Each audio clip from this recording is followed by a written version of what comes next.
The Eastern Caribbean Central Bank is launching a phased rollout of its central bank digital currency today. This will allow people in several Eastern Caribbean islands to spend and earn in Dcash, a digital version of the Eastern Caribbean dollar. Joining us now to discuss is Brian Popelka, CEO of Bit, the fintech firm that designed the underlying software. Welcome, Brian.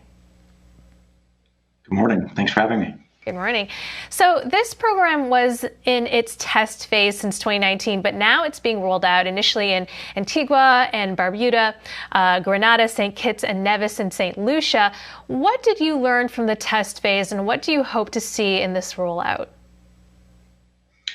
Well, I think you can imagine that our test phase just happened to coincide with a global pandemic. So a lot of the challenges that we might not have regularly faced if we were able to sort of move in and about the Caribbean added a certain layer of instability to the areas. But really the learnings there was, and I think it's a story that you hear often, right? It has to start with education and trust in that the currency is going to be something that is real, can be transacted, is simple and safe.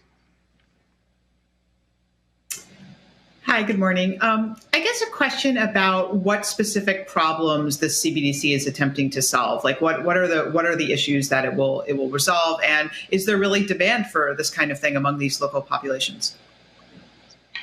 Yeah, I think it's really simple. Two key mandates that came straight from Governor Antoine of the Eastern Caribbean Central Bank. First of which is, of course, financial inclusion, and the second of which is really reduction in cost related to cash and coin. As you can imagine, in these developing countries where cash, physical coin are still 90% of transactions, the ability to transition folks into a digital economy where they're able to move money, do payments digitally rather than with physical notes is a key reduction in cost for the government, key reduction in cost for the bank. But then the higher mandate, of course, trying to bring those that are disenfranchised by high banking fees and things in these developing regions, allows them a chance to really join the economy. Ryan, how does it work on the back end? Are you holding U.S. dollars or Eastern Caribbean dollars? And how will that ultimately, from the central bank's point of view, help it keep the peg? Yeah, so the central bank is managing the reserve against itself.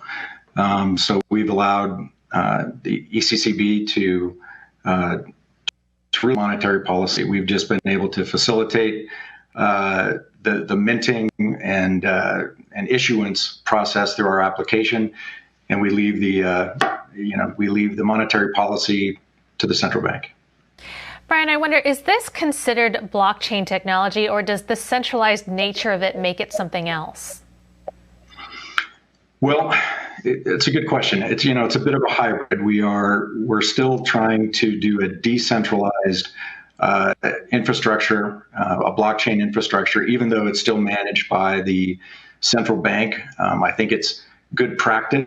We expect that ultimately there'll be a decentralized structure that we will look at globally. But this feels like a transition step for central banks so that they can have comfort, the technology structure, the governance, things that will resonate with them and give them comfort as they move forward.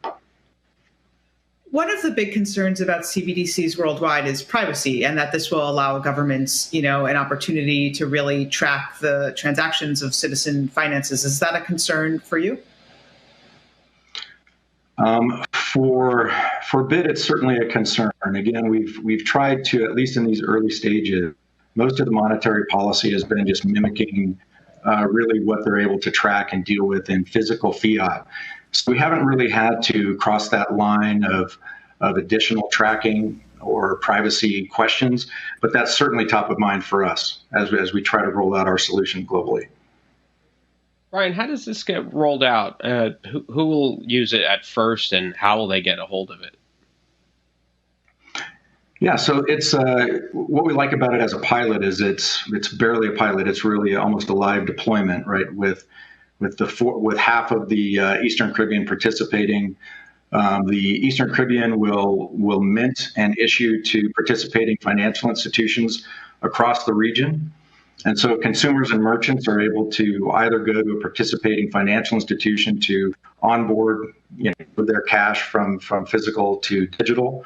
But because one of the key mandates is financial inclusion, we also have private agencies and merchant tellers. So if you don't have a bank account, you as a consumer could go to one of these agencies or to one of the participating merchant tellers and onboard your cash digitally. It would be a mobile app, right? That's right, a mobile app on your phone.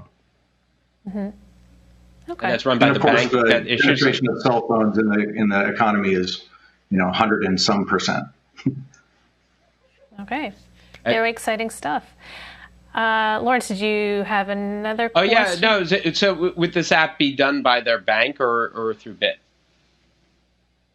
Well, it'll be through the App Store and mostly sponsored by the Eastern Caribbean Central Bank. So the central bank is really pushing out the effort operationally on the ground.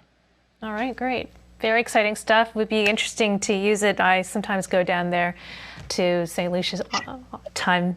When travel comes back, hopefully I'll get to again. Thank you so much, Brian, for joining us this morning and explaining a bit about what's going on in the Eastern Caribbean Central Bank. Pleasure. Thanks for having me.